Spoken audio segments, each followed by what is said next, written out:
Good day, mate. So it's been over a year now since I was in Australia, and while there partying and hosting major sporting events, Ontario was in a third lockdown.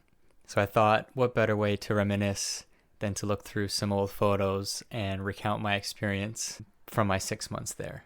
So back in 2019, before the world decided to take a turn for the worst, I was just living a pretty normal life, working at a restaurant. I was single, 22, and didn't really know what I wanted to do with my time or my life. But in the back of my mind, I always wanted to try doing a working holiday visa. And the more people you talk to that are older than you, all kind of say the same thing. They just say, do it while you're young, before the kids in the house, and get more commitments. So I started to do more research on it, and once I came across the idea of going to Australia, I knew it was something that I had to look into doing. So after some deliberation and talking to friends and family, I decided to do it, and it was the best decision I've ever made. So the months passed, and we got plane tickets booked, and all my visa and stuff was done through a company called Swap. I'll leave all the links in the description. But the day came, and it's really weird saying goodbye to family and friends when you don't know when you're coming back. It could be 3 weeks, and you have all your friends telling you to go marry an Australian girl, and you just don't know when you leave for something like this. But the day came, said my goodbyes, and we were off.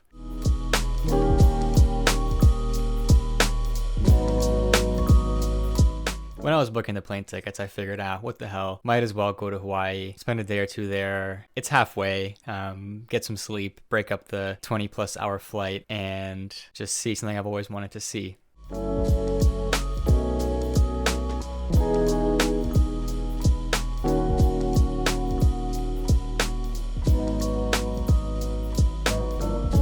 Since I only had 2 days there, I just did a quick tour, a Airbnb experience tour, and I went to a luau, which is a Hawaiian dinner ceremony, I guess. Hawaii is stunning. I'd love to go see the other islands, especially Maui. Didn't have the time, this go, but next time. After getting my taste of the humidity that was to come, we had the other 10-hour leg of the trip to Sydney. I think landing in Sydney, you don't really realize where you are, how far you've traveled, until you see something iconic like the Opera House. So I remember walking from the hostel to the Opera House, and you turn, the sort of corner there, and you just see this massive shelled building, and you're it just hits you. You're oh shit, I'm in Australia.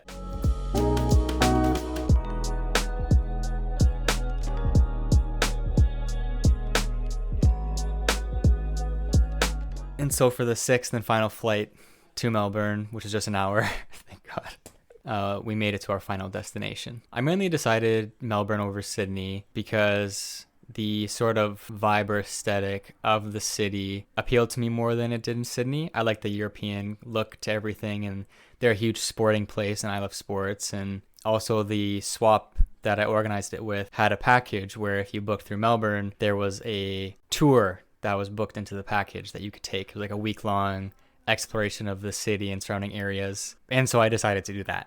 That company ended up being Welcome to Travel. So basically once we arrived, I got picked up from the airport. I had my hostel accommodation set up right away, and I didn't really have to worry about anything, to be honest. Everything was sorted.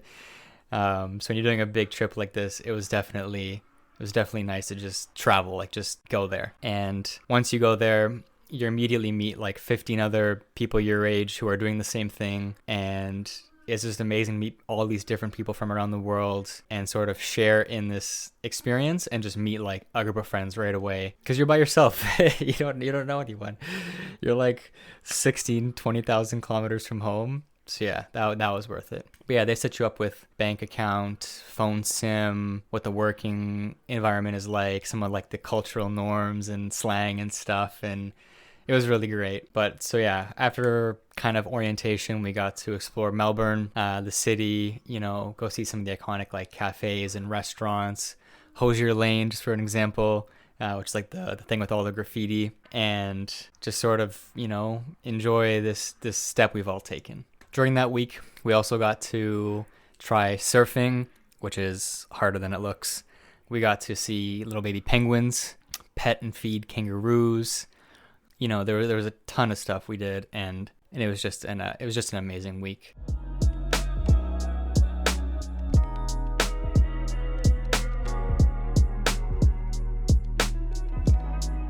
And usually at the end of this sort of orientation week, everyone kind of goes their own separate ways. But the group I met there, we all kind of wanted to stay together just for like a couple more days.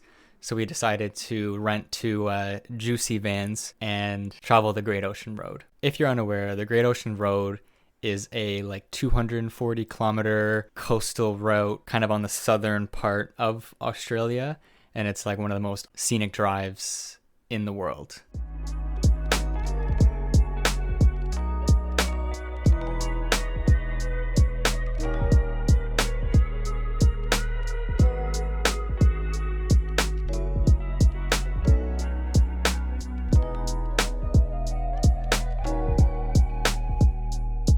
So we ended up doing that, and it was amazing. Driving on the right-hand side is kind of weird, but I didn't crash or kill anybody, so we're good. But yeah, so we did the Great Ocean Road and looped around to go see the Grampians, which is like this huge mountain range. And then we made it back to Melbourne, and then everyone went their separate ways. So people started working, or others like me decided to travel right away. But yeah, so the team at Welcome to Travel, they helped me make a sort of like itinerary for the next like 6 weeks. And I got like a calendar, and like they sorted out my buses and activities and stay, and everything was just done from the get-go with their help. I didn't have to worry about anything. I just had to show up at the right time. And another sort of relief, especially for the first sort of big travel experience of my life. So the trip I decided to end up doing was, I guess, like the east coast of Australia.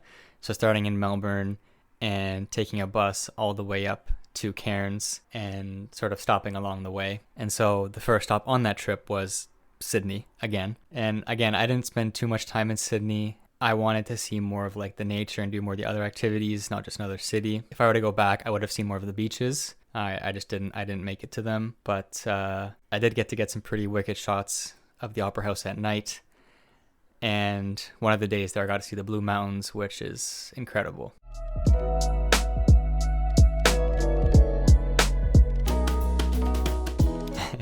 One thing I will say is Australian tour guides the whole time were like amazing, like A+. Just the Aussie humor. It's like I have so many stories, but yeah, they're hilarious. And I'm saying that because on the Blue Mountain tour, we're walking on the mountain, and he like stops abruptly and sees this hole in the ground. He goes, "Oh, that's a spider hole, mate." And he grabs a stick and he starts poking the hole. He's like, "Let's see if we can get it out." Oh, I want to see it. And the spider hole he was poking was little less than the funnel web spider, which, if you don't know, is the most poisonous, or one of the most poisonous spiders in the world. Yeah, so if that doesn't give you a kind of idea of their sense of humor, I don't know what will. So after that, I headed to something I was really looking forward to, which was the surf camp. So in Australia, they hold these like sort of touristy, backpacker focused, multi-day trips where you sign up and you stay at like I guess it's like a hostel on the beach. And every morning you wake up and they teach you how to surf. And it was pretty wicked, I must say. You learn a lot about like, how to catch waves, how sets line up, some of the etiquette, how to avoid riptides. You don't want to do that. And just generally getting to meet more people, surf during the day, dragoon, and party at night. Yeah, would recommend. So after getting destroyed by Mother Nature in the water, we were up to Byron Bay. Byron's like the quintessential laid back, you know, surfer town you'd expect in Australia. Yeah, it's pretty cool. If you like surfing and clubbing at night, like Byron's your place. So after buying weed from someone's grandma in Nimbin, we continued up the coast to Surfer's Paradise.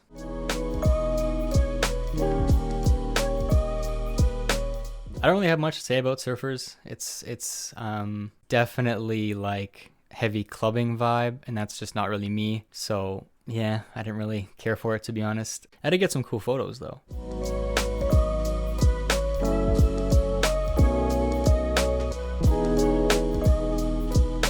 So getting back on the bus, next up was Brisbane. Again, didn't really care for Brisbane. Sorry if you're from there. It's just, nah. There's not really a whole heck of a lot to do. Like, it's a cool looking city, and they have a ton of scooters. Yeah. The only thing I really did there was take some neat photos at night, and I did a day trip to the Australia Zoo, which is Steve Irwin's zoo. Honestly, if you have the time when you're there, I'd go visit the zoo. It's really cool to see his sort of legacy be preserved and kept by his family. It's the nicest zoo I've ever been to. You can tell the animals are like genuinely cared for, and you know, like the lemurs have their own whole ass like island, and you know, you can just tell they care. Also, I got to see the crocodile show. Yeah. They're flying just 2 kilometres of the river system, and you'll clutch it mid-flight. So he's keen to show us again. Oh, there he is. So seeing firsthand what animals not to feed, we headed to Noosa. Noosa is like this, I guess, sort of like retirement community with like these cool little like canals, and super laid back. And yeah, again, didn't really do a whole lot there. Just kind of sat by the beach and read and just chilled. Except one day, signed up for like a kayaking tour to the Everglades. So it's like the Florida Everglades, but in Australia, which I learned when I was there. But the Everglades themselves are beautiful. Like the entire trip, the wildlife in Australia is amazing, and it's so diverse, and there were like herons and fucking snakes, and it's just so much stuff. It was really cool. Shoulders destroyed. We're heading to Fraser Island. Fraser Island was definitely one of the highlights of my trip. I think if you talk to most people, it's the same for them. I think just the idea behind it, where it's like you travel to the largest sand island in the world and get to drive around in a car with other backpackers and drive around in 4x4s for like 3 days straight, and then just drink goon and party at night.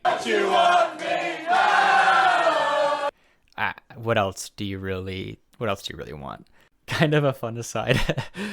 There's this picture on me on the beach like this with like all the girls behind me.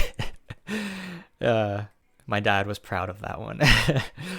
But for context, I was traveling alone, and when they put you in groups for what, or 4x4 you want to be in, you know, they just randomize it, and then they go, if you want to change your group, like now's the time. So everyone goes, I want to be with my friends. And I was alone, just sitting there like, oh, I don't have any friends. So that's how 1 second I was with a mixed group of people, and the next I was with 7 ladies. And the dude looked at me and was like, you know, like, eh? I was like, hey, no complaints here. No, but it turned out to be amazing. All the girls were awesome. You know, we had 2 girls from the UK, Colombians, Mexicans, Argentinians, Chileans. It was awesome. But yeah, Fraser Island, recommend. So the bus adventures continue.